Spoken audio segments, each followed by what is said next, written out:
You're listening to BQN. Assimilate the audio.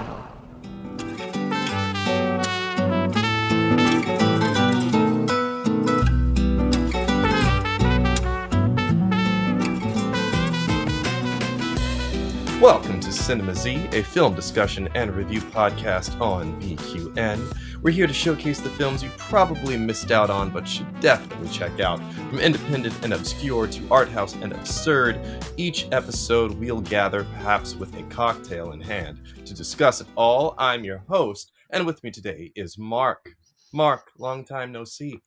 Hi, Matt. Yeah, long time no see. How have you been? I have been all over the place, but hopefully things are starting to wind down because we just finished Halloween and now we're getting into the holiday season. Even though Halloween is also a queer holiday, as far as I'm concerned. It is. It's the queerest of holidays. So, what's been in your tube, in your TV? Well, as we were talking, I was like, "Oh, I better pull up my letterbox because everybody knows my memory sucks." So let's see. What did I watch? Oh, thank you, Letterboxd. By the way, we get no money from you, but thank you. So I recently did watch Weapons. Did you see Weapons? No, I know of it. I have not seen it. Okay. So I gave this one out of, is it 4 or 5 stars? Oh, I think out of 5 stars. I think I gave it 4 stars. So I didn't know anything about the film before I went into it, and I loved that. I didn't even watch a trailer. So I just kind of like heard things about it, and I was like, I'm going to go check out this movie. I loved that it was more of a suspense thriller than a horror film because horror is not really my thing. The casting was great. It was fun to see a lot of unexpected faces pop up. Also, the story was original, and that's something I usually gravitate towards. Like, it surprises me. Finally, I want to mention that the pacing was great. There was lots of opportunities to just sort of like get to know the characters and breathe a little bit. It wasn't just like action explosions through the whole thing. Yeah, which, as you know, that's not really my thing. So I like movies that have that sort of slower pace to it, and this did. Yeah, it was good. I recommend it. Cool beans. What's been on my tube? Okay, so listeners, I know you'll probably be surprised. I've never seen Alien. So I know. Shock. It's really good that I don't live near you because I would come over and slap you. You have not seen Alien? I had not seen Alien. I was just, because honestly, the horror genre is not my go-to. It's sci-fi. I don't even call it a horror film. Horror, right? And so yeah, I avoided it for a long time. Then I finally watched Alien 1 and 2. Is Alien 2 called Aliens, or is it just called Alien 2? Aliens. Yeah. So I saw Alien, and then I saw Aliens, and I loved them both. Aliens is... I had more familiarity with Aliens coming into it because of James Cameron as a director. Mm-hmm. And I could just see the James Cameron-ness of Alien in that movie, which I loved. I'm also wondering if The Abyss came out around the same time. Yeah, I think so. Okay, that makes maybe a year or two later or something. Yeah, because The Abyss, that was my go-to. I used to watch that movie on repeat when I was in the 7th grade all the time. I was just obsessed with it. Wilford Brimley's in that. That's right. So that's pre-diabetes? This was pre-diabetes.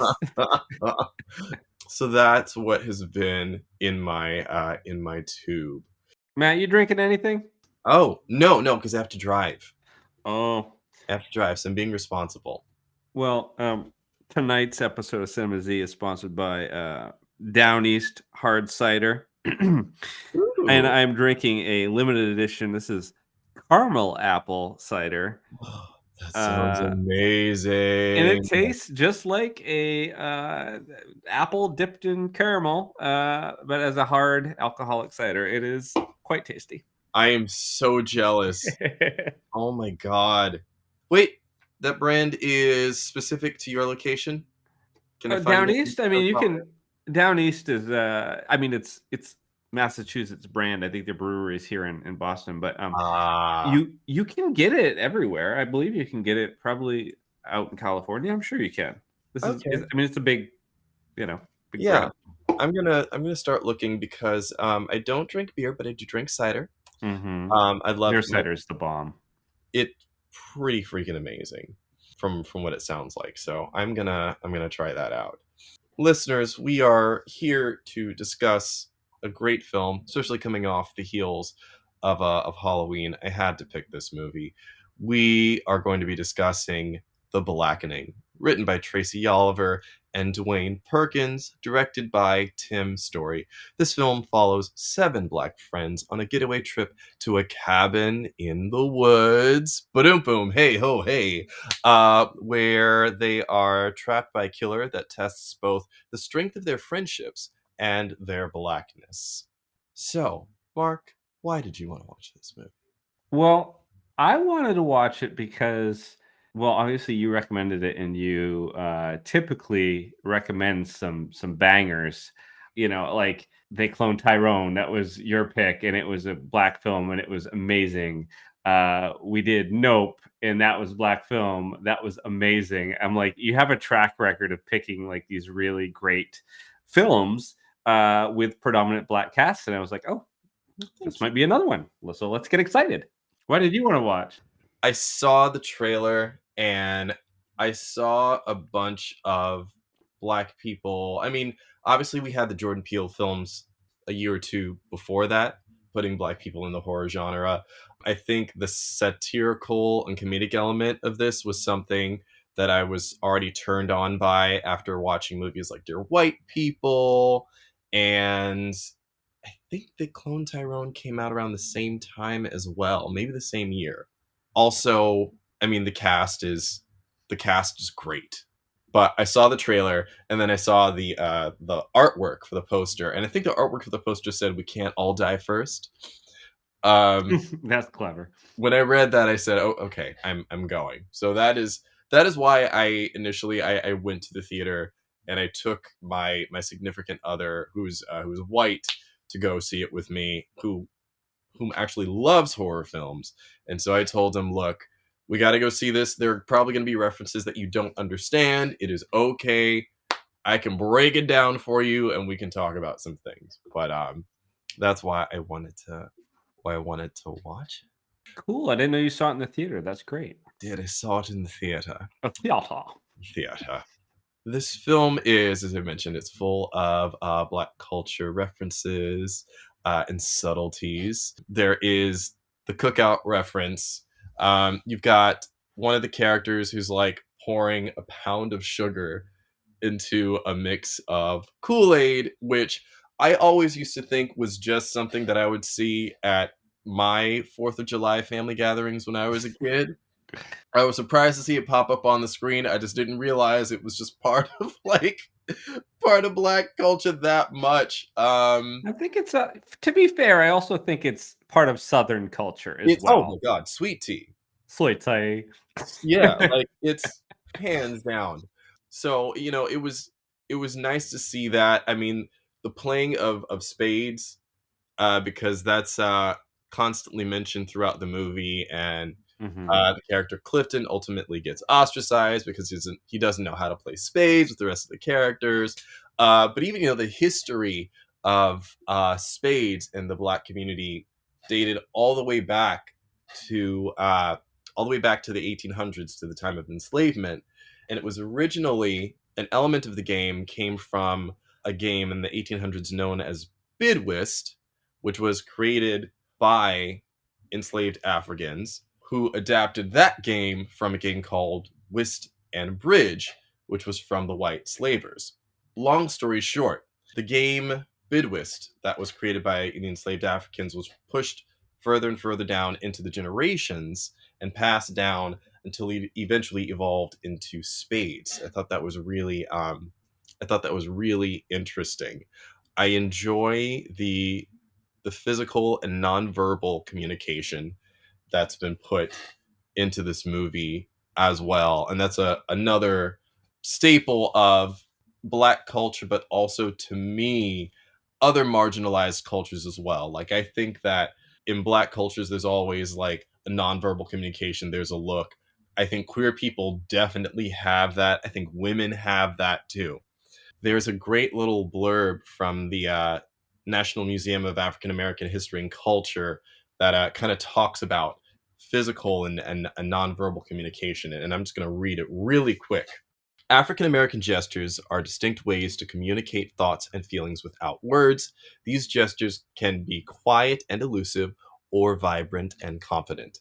The body is used to carry important messages in a complex and powerful language. Certain gestures show solidarity and recognize ties that bind African Americans together as members of a family or community and as a people with shared experiences. I say all this to say, referencing the nonverbal communication and referencing the cookout. Mark, have you ever been to a cookout? Yeah. Yeah, I mean, I lived in North Carolina for a while, and I was invited to cookouts there. I lived in Florida. Jamaicans could throw a really mean cookout. I worked with some Jamaicans and lived with some Jamaicans. Yes. And oh my God, one of the Jamaican chefs was like 7 feet tall, I swear to God, and just a tall glass of water. Anyway, but he'd stand out there like shirtless, like cooking by the grill, and he just had a way about him where he was very, very super masculine, but yet when he was cooking, he cooked and he moved his hands very fluidly, and he would like lick his fingers. It was just like so cute.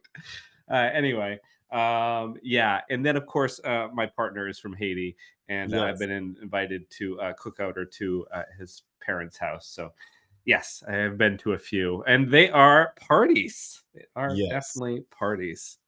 In Bed-Stuy, there's a Jamaican population in Bed-Stuy, and there's like in my aunt Maggie, she passed on, my Aunt Maggie's neighborhood, the block parties during the summer are like the whole neighborhood's blocked off, and it's just Jamaican food, Jamaican cuisine, music, all of it. All of it. I miss the summers in New York. I miss the summers in Bed-Stuy. I miss the summer. Yeah. I wish it was warm. I like the cold though. See, that's the thing. I like my jackets. I like my boots. Let's just switch locations. You can work out here on the East Coast. Get a job in the Boston Theater. Honestly, that sounds lovely. Moving on. So, satire and social commentary are things that we see in horror genre. To me, I think we're seeing them more lately. Jordan Peele obviously does this well with his movies. I think with him, though, it's more social commentary than satire. I don't get a lot of satire with him. I got a little bit of satire in Get Out. A little bit. There's some little jokes here and there that I got in Get Out. I still felt it was social commentary. That's just me. Oh yeah, it's much more social commentary. It's just to me, it's the little lines, the little bits. I think there was more satire in They Cloned Tyrone. Oh, hands down. Like I say this to say as well. Also in Parasite as well. Parasite kind of plays with the horror genre a little bit too, and there's some class commentary in there. Or what do you think? Didn't see Parasite. You never saw Parasite? Nope.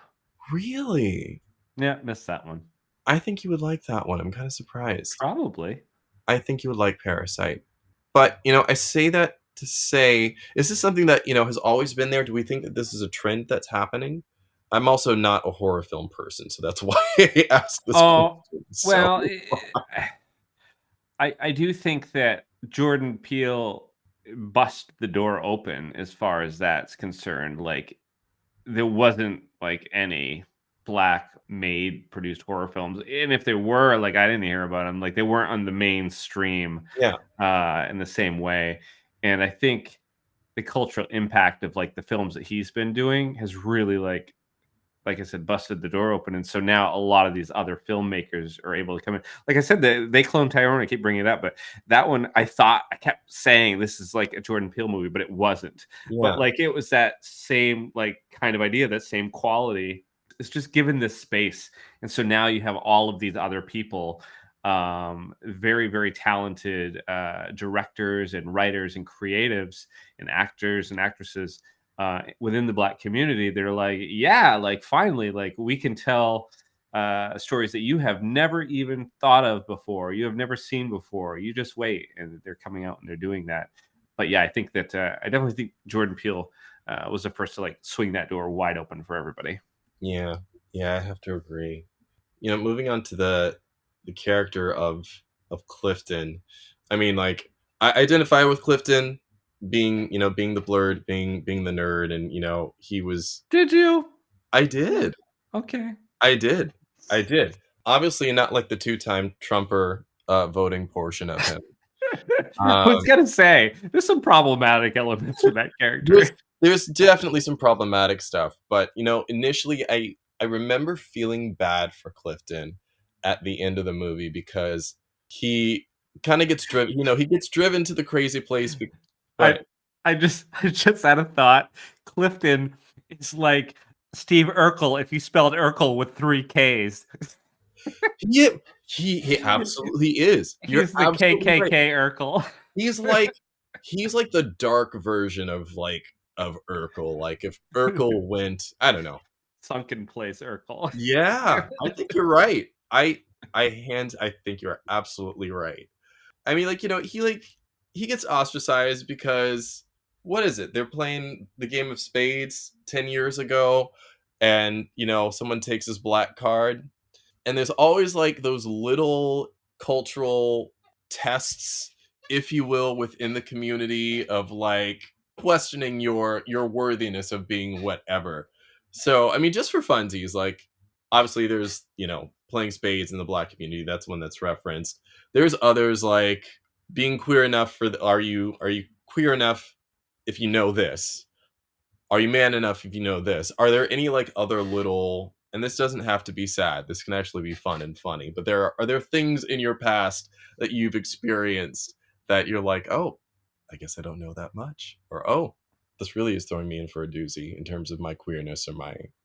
No, I mean, I don't remember playing games or trivia or things like that where I was like not in the know about certain things that I guess I should have been in the know of. So I can't really relate to that aspect, but I can relate to the aspect of not fitting in one box or another box or another box, like never seemingly able to fit into any kind of box or social group, always kind of being on the fringes of every social group that I've tried to be a part of.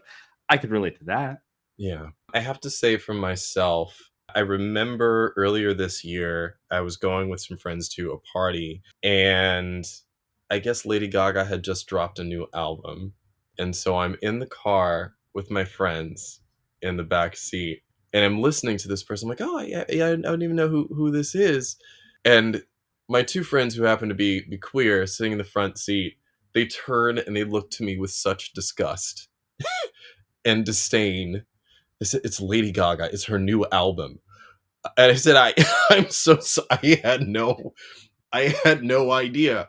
For me, it's always when it comes to, in the queer community, it comes to the music that tends to be popular that is just not my genre. I remember Kylie Minogue, she had Padam, right?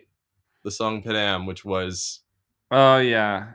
But I wasn't part of that wave either. I wasn't part of that either. And I remember asking someone, I said, what is a Padam? I don't know. And honestly, I never cared enough to ask. But if you have the answer, please fill me in. It is a heartbeat. Oh, okay. Cool. Padam, I hear it and I know. I'm like, oh, okay, that makes sense. I had to look up, was it the, oh God, I'm going to mess up. Was it the Chili Peppers or something? They had a song in like the late 90s about zephyrs. And I was like, what the fuck's a zephyr? And come to find out it was a cloud. But anyway, I didn't know. Oh, really? See, I just learned that now. I didn't know. There you go. We know what a See? zephyr is, and we know what pedem means. We know what the dam is. Zephyr is a cloud. I'll share like one last funny anecdote. I remember when I had ended a relationship, I got back on the dating scene, and I was on Grindr for like the first official time, and I would see on people's profiles. I guess there are different icons that mean different things when you're on the app. And I would look at them and I would think, oh, this is cute. They're just like putting a cute little icon up in their profile. Oh, this person has a little piggy. Oh, that's cute. Exactly. And listeners, this is kind of what I'm getting at. These are like the little things within communities that you miss, and you're in the community. That one has a bear. Oh, what a cute little bear. That one has a snowflake. And I'm thinking, oh, it's just a snowflake. They love the winter. How cute. And so when I tell you, my ex-boyfriend from high school, still pretty close. He and I got lunch one day, and I told him, I'm getting back on the apps. I'm noticing these cute little icons in people's profiles, and I think that's really interesting and that's really cute. And he said, Matt, okay, Matt. And he like had to break down what every icon meant. Like, I think apparently the snowflake means cocaine. Is that what that means? The needle means heroin. P&P means party and play. There's a whole language I missed that I never knew about. Oh, I was thinking like, oh, Jesus. No, I'm not going to even go there on this pod, but I was thinking snowflake meant something much dirtier. But anyway. Oh, no, I don't think it means that. Okay. I don't think all right. Moving on. But listeners, that's what I'm getting at. Is there's always like I find culture very interesting, and I find lingo and language interesting, and sometimes I'm like, oh wow, how did I miss this? And I'm part of this community. One thing I want to ask, because especially when you're watching movies like this, you're trying to figure out who is it? Who's the killer? Who's the killer? Mark, did you know that it was Clifton? First time he walked on the screen. Yep. See, I didn't know that. How did you? Matt, it was just, it's like, you have to admit, there's a lot of similarities between this type of film and like a scary movie or something like that. Yeah. And a scary movie is like a spoof of like a horror film. They spoof a lot of horror films. So I just found that character, like the character is very generic. He's like the generic kind of the ostracized, nerdy person that doesn't fit in. Nobody quite knows him. I'm like, oh yeah, he's the killer. He's behind all of this. It's just because he always is. Because that guy always is. In all of the films.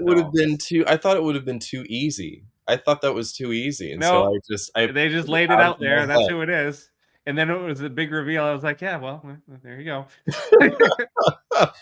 Sorry. There was no surprise on this end. And typically I'm surprised by these things, but not here. No, it was pretty easy. No, here I totally threw it out of my head, and I just I thought that was just going to be the go-to choice, so I threw it out and said they're gonna throw in another twist. I am curious though, because this movie does have like who done it kind of vibe. Who else do we think it could have been if it weren't going to be Clifton? Oh geez, I don't know. Somehow Jay Farrow survived the whole thing, and he's behind it. That did cross my mind too. The motive would have been, because he appeared in 3 minutes of the film, collected the check, and that was it. And I wasn't thinking that it was going to be Morgan, because they just keep mentioning her all the time, and I'm like, no. I thought, I thought that it could have been him. I also thought that there's a chance it could have been Dwayne Perkins' character, maybe, because of his storyline with oh god, I can't remember her name, but she goes back to the toxic ex-boyfriend, or Allison, played by Grace Byers, because there are moments where I think it's very interesting that the characters, like their blackness is challenged in the game, but at the same time they have moments of infighting where they like challenge the blackness of each other. And they have moments where they kind of like jab at Allison. They said, well, your dad's half what, your dad's white, and you're only part, So I thought that there were other moments and other opportunities for it to be someone else besides Clifton. I think along with the satire, which makes this movie funny, I think something that I really enjoyed was the slapstick element to this as well. Especially the moment with the arrow where King gets shot in the chest and then Allison tries to pull it out and she yanks it out and she ends up stabbing Oh herself. yeah. You don't quite get to see you see it in black comedies, but I don't know, it stood out to me more in this one. Maybe it's because it's a horror comedy genre, but that's an element that I really did enjoy. It makes me think of, have you seen Thanksgiving? Nope. Okay, that's another horror comedy. Do you enjoy horror comedies? Nope. That's why you haven't. I'm just slowly getting into horror at all. But yeah, no horror. No, not my thing. Okay. Well, moving on to director's cut, the director's cut segment.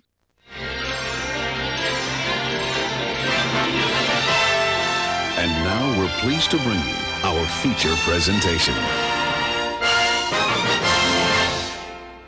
Now, listeners, there are so many ensemble characters and they're all in one place that Yep.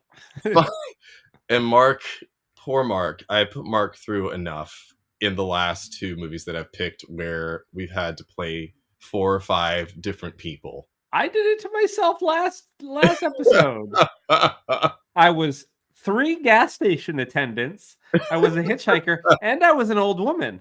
So yeah. But here we have the opening scene of the movie, which kind of sets everything up. We get introduced to the game here. We've got the characters of Morgan and Sean. They're the couple that first end up at the house where we eventually find the rest of our heroes in later on in the movie. But they're the first 2 to show up. They're a couple, and they're enjoying their alone time in the house. And Sean finds the basement and he finds the game and he wants to show it to Morgan. But that's pretty much what the scene is. It's the setup for the movie. So, Mark, who would you like to be? Whoever doesn't say the N-word. I made sure. I made sure to take it out. I do not believe that it is in here. Oh, okay. It doesn't matter. Okay. Why don't you be Morgan? Okay. I guess that makes you Sean. Yes, that will make me Sean. Action. Cheers to us. Hello? Hello? Hello, Sean? Yo, stop playing. I got a gun. God damn it. Hey, yo, that's 2 DMX. What are you doing? Baby, is that you? Damn, Morgan. See, I knew I shouldn't have got you that Muay Thai class for Christmas. You strong. You like strong with the C. But why the hell didn't you say something? Damn, you almost made me spill my wine. So you almost broke your man's nose. But oh no, my wine. Baby, we're all alone. In a cabin in the woods. Until the others get here. You got to announce yourself. You asking for too much. Am I? I'll touch your penis later. Deal. So predictable. Okay, but you gotta check out this room. This shit is wild. How wild? Come on. Oh, you like it sick. Okay. Follow me. Follow the leader, huh? Yeah. Stop playing. Is this Blade's house? Where's Wesley? I want to talk to Wesley. If it is, you know what they pay for. Wait, hold up. I know I left this door open. I'm gonna go get my sage. Come on. Now we good. Listen, we don't play. I watched the whole entire Dateline episode with this psycho brother and sister who kept their incest-bred kids hidden under the stairs of an Airbnb. Also, that wasn't Dateline. That was just a plot from some movie. Sean and Morgan enter the basement. Wow. Come. Did you know this house was going to have this cool game room? No, I did not. But that's not why I brought you in here. You gotta check this out. The Blackening? Seriously? Yep. Whoa. What in the Jim Crow fuck, right? Uh-huh. This is hella disturbing. Cut. And so listeners, you don't have a visual of the game, but the centerpiece of this board game is like a minstrel show figure. Blackface. Yeah. It's a black face in the center of the game that the two characters, Morgan and Sean, are exposed to and they find in the basement. Remember all those cartoons from like Warner Brothers that one after another they had to cancel? And they Yes. can't air anymore? Yeah, it's like one of those. I caught them. I remember catching those cartoons like maybe on the hind end of them not being aired anymore, like in the early late 90s. But I remember seeing that stuff. Yeah. But anyway, listeners, should you watch the movie? Watch the movie. That centerpiece looks pretty freaking creepy. And now, moving on to trivia. Trivia. This film was based on a viral skit by the same name, created by Dwayne Perkins and performed by his comedy group 3 Pete. The park ranger's name badge identifies him as B. White, which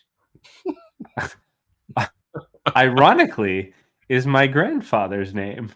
Wait, are you serious? Yeah, my grandfather's name was Bernard White. Get out. And they used to call him Bunny. Bunny. There's a reason for that. Yeah. But, this is a family program, so yeah, we're such a wholesome program here at Cinema Z. So we won't. Wow. Wait, how did you find out that story that your grandfather had? Oh, it's very common knowledge. Oh my God, Mark! It was not a hidden secret. Oh my God. Well, the park ranger's badge name identifies as Mark's grandfather. Mm-hmm. My granddad was much cooler than that park ranger, though. Just saying. The first question asked to Morgan and Sean is, name a black character who survived a horror movie. Minutes earlier, they discussed The People Under the Stairs, in which the main character, Poindexter, is black and survives. Oh, interesting. The voice of the game is provided by Dwayne Perkins, who is one of the film's co-writers and stars. I also low-key have a crush on Dwayne Perkins. He's kind of adorable in this movie. Which one's he? Dwayne Perkins, the gay one, the queer one. Oh, cool. The film was shot in 21 days. In a 2023 interview with Entertainment Weekly, Tim Story spoke about discovering a newfound level of respect for horror films and filmmakers after making this film.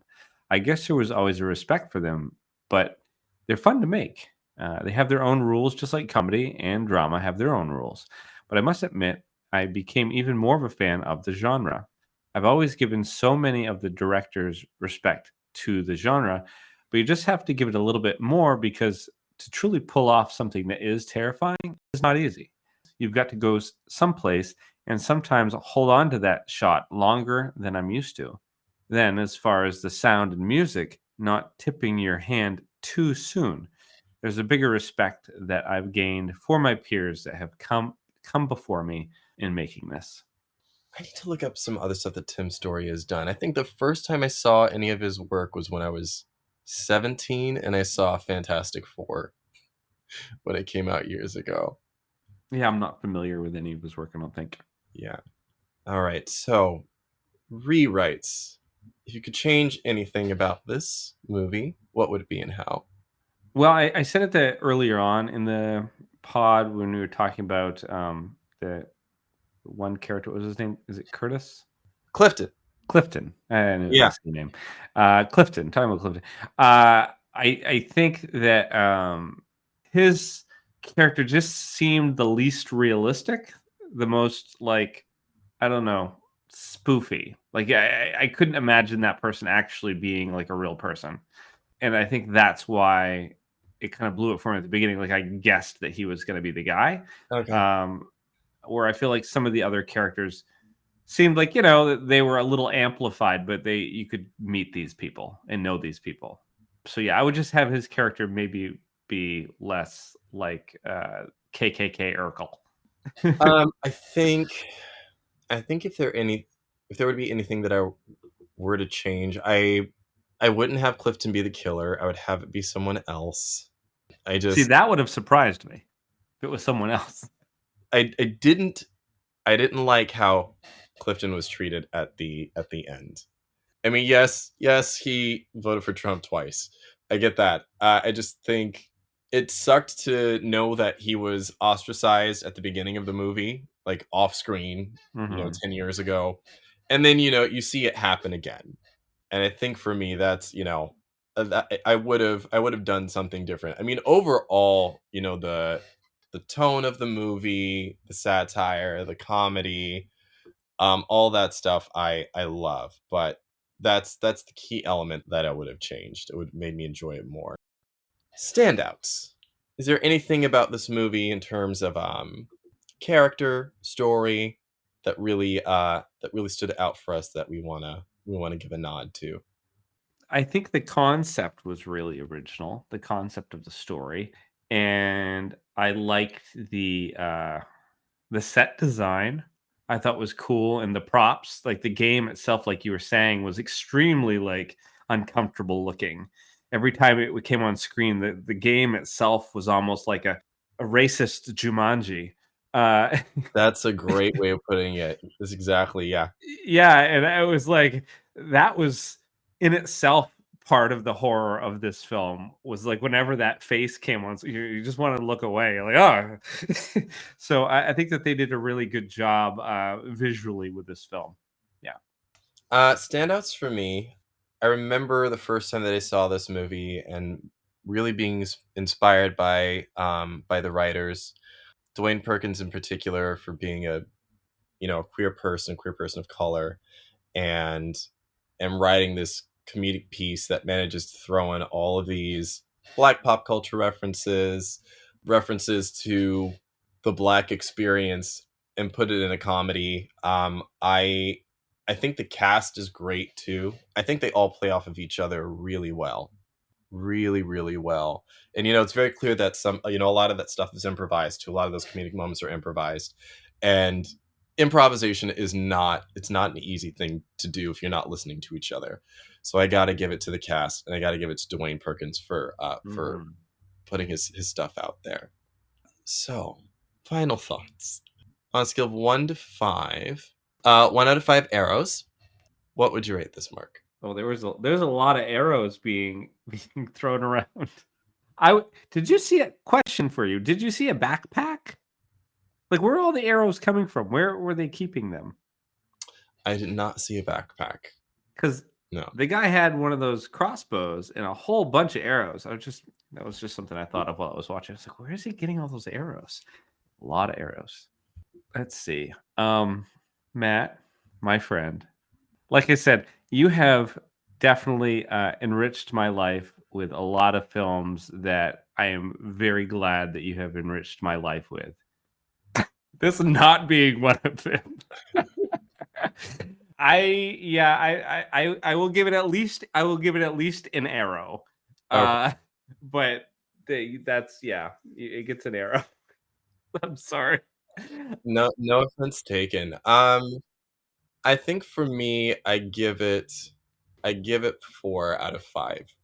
I give it 4 out of 5 again, just for all of the pop culture that's thrown in, the comedic bits.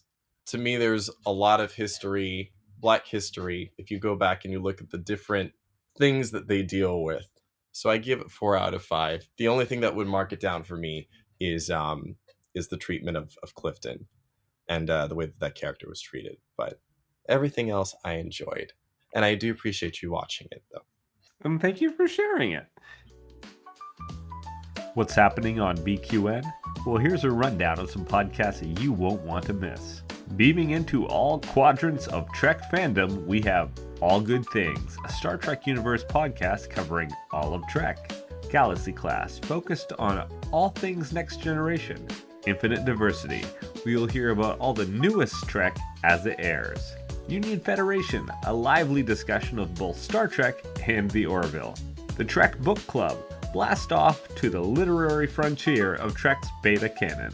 What's the tea, Bev? Trek news and fandom insights from an LGBTQIA+ perspective. Available in both audio and YouTube formats, we have Trek Masters, a fun, challenging Star Trek quiz show, and The View Screen, a Trek-inspired talk show live on Sundays. But wait, there's more to discover beyond the final frontier. Bargain Bin Gamer, a whimsical exploration into the world of affordable video games. Cinema Z, a film discussion and review podcast showcasing films you probably missed but should definitely check out. History with the Szilagyi, a snippet of historical events from around the world. Transformational Journeys, a thought-provoking discussion of what it means to embrace authenticity in the face of societal expectations. As a bonus for our Patreon members, we offer The Hive Mind with script readings, live reaction shows, and roundtable discussions. All Good Things, extended in super exclusive video edition. It's Green, a cornucopia of topics offering diverse and engaging conversations. Amy's Math Moments, discover the subtle and not so subtle mathematical wonders woven into the fabric of Star Trek. Stay connected to our ever-expanding galaxy of content by following BQN Podcast on Instagram, Blue Sky, YouTube, and Discord. Thank you for tuning in to BQN. Assimilate the audio. Well, what we got coming up next week, Mark? What is the next film? Well, you guys, I hope you're in for a treat. I don't know. This will be a little bit of a shift. I would like to share with everybody, and this is actually, I was thinking about the holidays, and this film takes place around the holidays, so this is a good, like, sort of Christmas-ish film, and it is Wonder Boys. Wonder Boys was directed by Curtis Hanson and is based on the novel by Michael Chabon of Star Trek fame. And it is a smart, melancholic dramedy about a disheveled writer and professor who's lost his way amid creative paralysis, romantic entanglements, and academic chaos. It's a witty, character-driven story about second chances, artistic failure, and the absurd beauty of life's messiness. It stars Michael Douglas, Tobey Maguire, Frances McDormand, Katie Holmes, and Robert Downey Jr. And I was introduced to this film when I was, probably in high school. And I have been, I told Matt already, I've been reciting monologues from this off and on throughout my life. I just love the dialogue in this film to pieces. I think it's got some really, really great dialogue. So I'm looking forward to sharing it with you all. Awesome. Well, listeners, we would love to hear what you thought of today's episode, and we hope you join our Facebook group, the BQN Collective, to continue our discussion there. You can also skeet your thoughts at Cinema Z Pod on Blue Sky and let us know if you'd like to recommend a film. Please follow the network on Blue Sky and Instagram at BQN Podcasts. Don't forget you can join the conversation with BQN hosts and fellow listeners on our Discord server. Reach out to any of our hosts for details. So, Mark, where can people find you when you are not walking around the woods as a sheriff with the name Be White? That outfit was not cute, by the way. I would not wear that outfit. It was the least sexy outfit in that entire film. Anyway, so when I'm not doing that, you guys can find me on Blue Sky at MW207. I also have Flash's app. I have photos there. It's like their Instagram, same handle. So yeah, that's kind of it. And Matt, where can people find you when you are not playing racist Jumanji? I'm not playing racist Jumanji. You can find me on Instagram, Blue Sky, and Threads on at MLJENN. You can also find my other profiles on all three of those social media apps on at 1701BLERD. That's my web series about a man that sees his life like a Star Trek episode. And stay tuned for some stuff about season 2 as well. So listeners, please hit the subscribe button on Apple Podcasts or wherever you get your podcasts and leave us a star rating and written review. That helps others to find the show. You can also follow the entire network's podcasts with our master feed by searching BQN. At this time, we'd like to thank our associate producer, the lovely Miss Amy Nelson. A special thanks to Laz Marquez for original show art. And the opening and closing music for this podcast is titled Dancing Dead and was provided by Katza from the Free Music Archive, providing royalty-free music for content creators. If you'd like to help us keep all our shows coming to you each week, you can become a patron of the network on Patreon. We will add you to the Hive Mind Facebook group so you can enjoy It's Green, Amy's Math Moments, and other network perks. With a monthly subscription of $5 or more, you can join our meetings on the Hive Mind Roundtable discussion on the second Saturday of each month. Visit patreon.com/BQN to get all the details and watch your messages. Thank you for listening. We hope you'll tune in next time. And now we're going to have a moment of disapproving deafening silence for Mark.